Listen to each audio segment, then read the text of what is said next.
So I was talking to Taylor, and I thought it would be so cool to travel around in a van together and run ultras.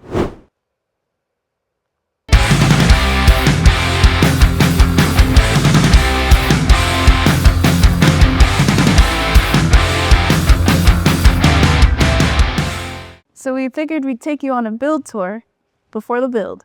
We have some pretty cool appliances here, but I'm gonna have Taylor take it away. We're gonna start with the electrical system, which I'm super excited about.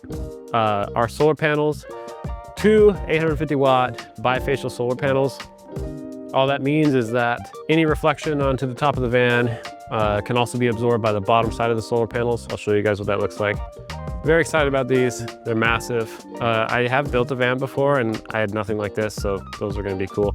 We wanted a really big battery bank because we just never wanna run out of power. And I'll explain why and the kind of loads that we're gonna be asking of the system, but this is 4 600 amp hour Doom Fume 12 volt batteries, and they are gonna be wired in series. So this is gonna be a 48 volt system.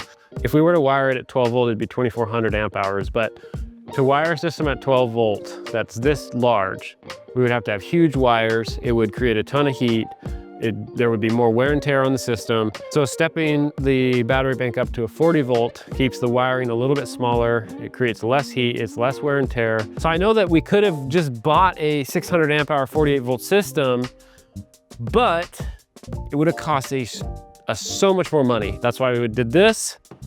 And I think I'm gonna be really happy with it, but we'll see. When the batteries are charging with the 48 volt system, you can run into an issue where some batteries are taking more charge, some batteries are taking less charge, especially as they wear with such a large system. And that can actually stop a battery from charging entirely or only create a system that's only charging one battery. So we do have a battery balancer. This battery balancer is designed for a 48 volt system. So that should be good. It should keep our batteries charged exactly the same throughout the whole system. And that's super important to do if you have a big 48 volt system like this, just for longevity of the actual system. We have a SunGold power inverter. This is a 5,000 watt inverter. We'll never use it to its potential, but this also acts as a charge controller. So our solar panels are gonna go directly into this. This acts as our 110 inverter from the 48 volt system. It's a very capable unit. So this is a Sterling powered DC to DC charger. You guys might be unfamiliar with this brand right now. Are you telling me to smile? I'm so nice. So there's only a couple companies that do a DC to DC from the alternator to a 48 volt system. There are companies that do a alternator to a 24 volt system, and a ton of companies that do an alternator to a 12 volt system. So as far as I know, there's only 2. This is a product by Victron. It's called the Orion. And what this does is it takes our 48 volts and it converts it to 12 volts. So any of our 12 volt appliances in the van, which we will have some, the power has to go through the Orion first, then to a fuse box that has all of our 12 volt products fused, and then it will disperse the power to the 12 volt products. So things like our fridge that's still coming, we got a pretty good sized 12 volt fridge. The diesel heater's 12 volt. Obviously our lighting's 12 volt. The USB inputs in the van are gonna be 12 volt. So there's gonna be quite a bit of things in there that are 12 volt. The fans, the air conditioning unit, which we'll talk about. So this is super important.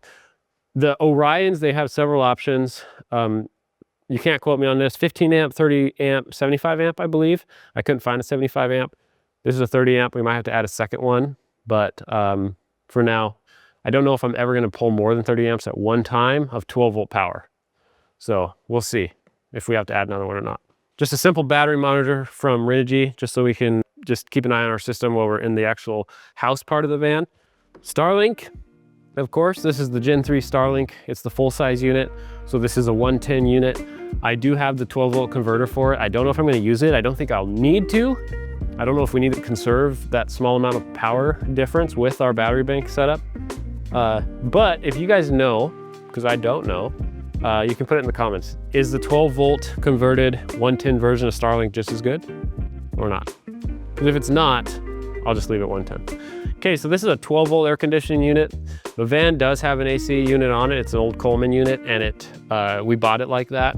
And it has no refrigerant in it any longer. It needs to be recharged.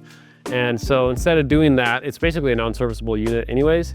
We got a 12-volt system that requires the exact same size hole that's already in the van. These are super efficient. They cool really nicely. With our battery system, I think we'll be able to cool no problem. Especially like we're gonna be traveling all over the country into some pretty hot environments.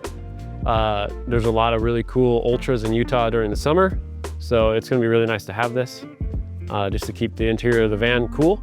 Bosch 4-gallon hot water heater. We went with the 4-gallon just because there's 2 of us. And we have room. It's the 170 extended. We will have a shower in the van, so this is gonna be super nice. It's gonna be nice to have hot water at the sink too, but the shower is gonna be exceptionally nice. We will have a shower and a toilet inside the van, so that will be cool. After we run like these 100-mile races, we were absolutely disgusting. Not only are we like covered in sweat, but just mud and like dirt, depending on the races that we run. So the shower is super important to us. It's an indoor shower, it's enclosed, it's permanent. It's not, you know, like a fold-out shower or something like that. So I'm really excited about having a shower. And I think having the 170 extended with a couple other things that we're gonna add to the van make it possible to do a shower and a toilet in the van. Sink, we opted for a pretty large sink. It's almost 2 feet long. And then a 5-stage filtration system, which will be really nice. Kelly and I are super, super, super excited about this. This is a Dometic propane oven / stove. It's got 3 propane burners and a propane oven. We're just super stoked about this, especially the After Ultra pizza. That's almost mandatory. I just can't wait to use this thing. It's really cool. It's stainless steel. It's gonna match our fridge. And yeah, I just think a couple additions like this to the van are gonna be really enjoyable. So these are flares for the van. And we opted for flares because I'm too tall to sleep widthwise in a Sprinter, since the Sprinters are narrower. We could have put the bed lengthwise, but then maybe we would have lost some amenities, like maybe the shower or maybe something I'm gonna tell you about later. But there's companies that offer things like that to extend the width of the van where the bed goes. And it was kind of like a no-brainer. We had to have it. We're gonna be living in the van full time. We really want the van to be as spacious as possible and enjoyable. The living space should be nice and fun. So having the bed sideways gets us a little bit more square footage in the van. There's a couple companies on the market. There's Flare Space, there's Van Windows Direct actually makes a product, and then those are capsules from the Van Mart. And I don't know. I guess Black Friday deal, right? Yeah, Black Friday deal. So they come bare fiberglass, so I'll be painting those soon. All right, this is my favorite thing we bought. It's a Wolf box, and it's a rear view mirror, always on rear view mirror the whole time, even when you're driving. But what's really cool about this is if we're out doing our runs or whatever, it's a monitoring system. So it'll have cameras going and record everything around as a security system as well. In our van, it's a little prehistoric here, so we're going to change that out and put in the usual Apple CarPlay that you normally see in newer cars these days, so you can jam out to our music.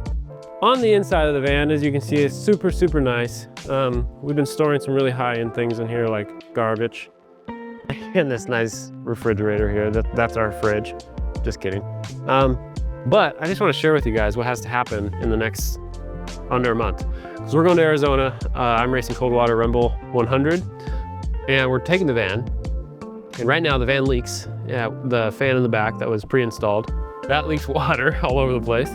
So I need to pull that, fix that. The flares have to be in, the capsules, sorry, have to be installed on the van, which means I have to cut the holes in the walls, paint the flares, paint the capsules. For capsules, paint the capsules, install them, put the glass in the capsules. I would like to put the diesel heater in the van, which should be fine, and put at least maybe semi-permanent, put the batteries here just so that we can use them, charge stuff, and then just use it at like the primary aid station / base camp where we might be camping. So I have a list of things to do in the next month, which is no problem, but we're kind of waiting on some paint supplies and stuff for the capsules. One thing I forgot was we have a Unaka roof rack, which is super, super nice. And we have a riser to go over the AC if necessary. So really excited about that roof rack. I've always really wanted to do the van thing. And I considered it at one point in my life, all the way to the point of buying a brand new van and converting it. And then I just never did it. And she's like, I just really think it'd be cool to do van life. And I was like, oh, I almost did that once. And like now we're here. And except this time we're actually gonna do it. And it's very exciting. So stay tuned, watch our van build, watch Taylor run cold water in January, and yeah, and watch Kelly run Orcas Island in February. both 100-mile races. Okay, bye. See ya. Bye. Bye.